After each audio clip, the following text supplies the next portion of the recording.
¿Qué características o propiedades tienen las mezclas asfálticas? En la medida en que, como ya hemos visto, hay muy distintos tipos de mezclas asfálticas, hemos de esperar que las características de unas y de otras sean también diferentes. Por otro lado, hay que tener en cuenta que en unos casos, en unas aplicaciones, nos interesarán más unas propiedades y en otros casos, por el contrario, nos interesarán más otras propiedades. En definitiva, en una situación concreta habrá que llegar, si es necesario, a un compromiso entre propiedades que pueden ser incluso contrapuestas. Aquí tenemos una lista de 7 propiedades generales que nos podemos encontrar en las mezclas asfálticas o que puede interesar cuantificar para una aplicación determinada.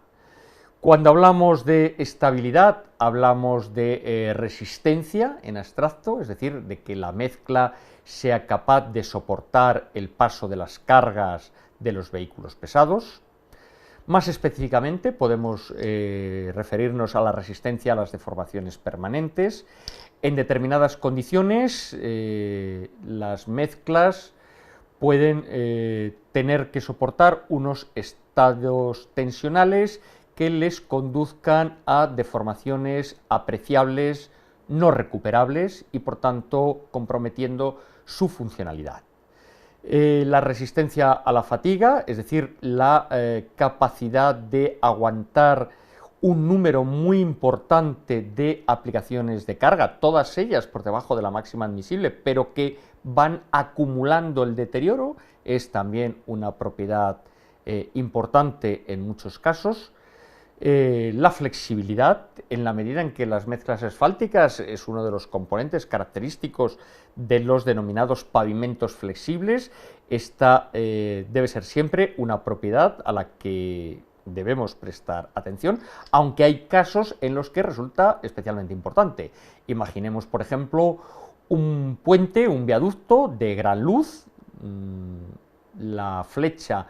en el centro del vano puede ser muy apreciable, decenas de centímetros, en algunos casos más de 1 metro, y en esas situaciones la mezcla asfáltica que hayamos utilizado en el pavimento tiene que ser capaz de soportar esos movimientos sin romperse. También un caso en el que nos puede interesar particularmente la flexibilidad es cuando disponemos mezclas asfálticas en un espesor relativamente pequeño sobre un soporte especialmente flexible, como puede ser el constituido por capas granulares. Una quinta propiedad sería la impermeabilidad. En principio, de acuerdo con la concepción tradicional de los pavimentos, una capa debe ser tanto más impermeable cuanto más arriba se sitúe en la sección estructural. Por tanto, una mezcla asfáltica en capa de superficie debería ser absolutamente impermeable, pero como luego veremos con algo más de detalle, y ya hemos hecho referencia a ello en un módulo anterior, nos puede interesar que por el contrario la capa de rodadura sea drenante. Lo que hay que tener claro es que una propiedad o la contraria se deben cumplir en la mayor medida posible. Es decir, que si nosotros queremos una capa impermeable debe ser lo más impermeable posible, y por el contrario, cuando vamos a capas drenantes deben tener una drenabilidad verdadera, una drenabilidad que no deje lugar a dudas sobre la capacidad de que el agua de lluvia se infiltre a través de esa capa.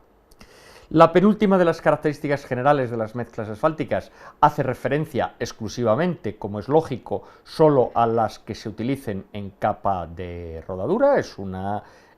característica funcional esencial en la medida en que puede comprometer la seguridad de la circulación. Y por último,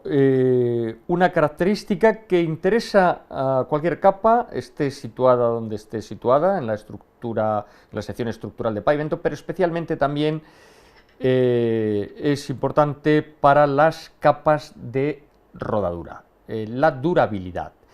La durabilidad es una característica ligada al envejecimiento del ligante, al que ya se ha hecho referencia en un módulo anterior. En la medida en que el ligante pueda ir perdiendo con el tiempo sus características debido a la acción del oxígeno del aire, del agua, de la radiación ultravioleta, las características de la mezcla asfáltica se van resistiendo, pudiendo llegar un momento en el que, por razones no estructurales, especialmente esa mezcla en capa de rodadura, deba de ser sustituida.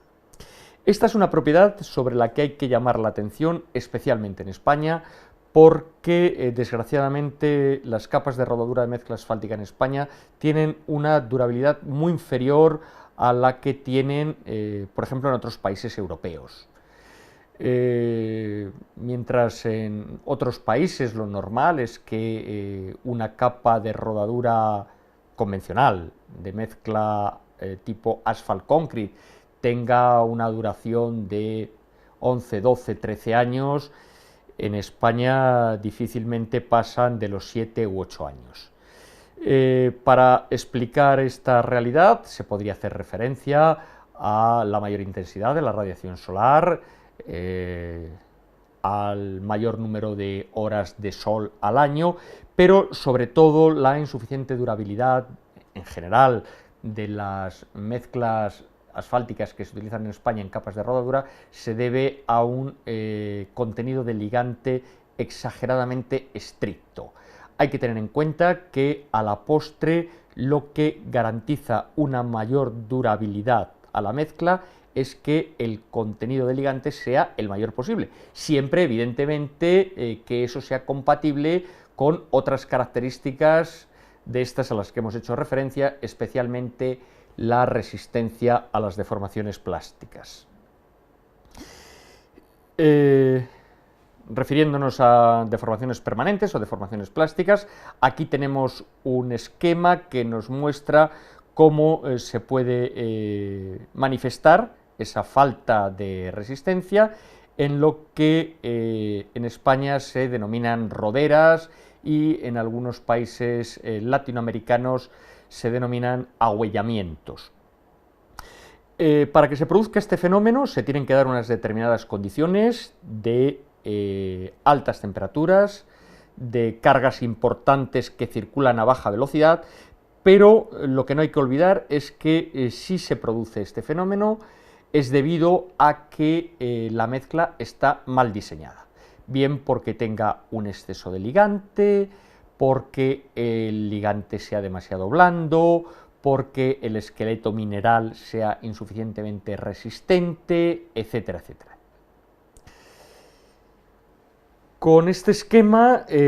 pretendemos mostrar los efectos del agotamiento por fatiga, es decir, cuando la mezcla asfáltica ve superada su resistencia a la fatiga, se produce un agrietamiento generalizado en malla, que es lo que se denomina piel de cocodrilo. Finalmente, esta última diapositiva de este vídeo nos muestra algo a lo que antes hacíamos referencia. En la parte de arriba tenemos la concepción tradicional de los pavimentos, de manera que la capa de rodadura es una capa absolutamente impermeable que impide el paso del agua de lluvia y que por tanto protege a las capas inferiores. Por el contrario, en la parte de abajo se nos muestra la alternativa de las mezclas porosas o drenantes. La gran cantidad de huecos en mezcla, de vacíos existentes tras la compactación, por encima del 20 o incluso del 25%, posibilita que el agua de lluvia se infiltre rápidamente, pero lógicamente para que no se dañe la infraestructura, la capa que tiene que garantizar la impermeabilidad es la inmediatamente inferior.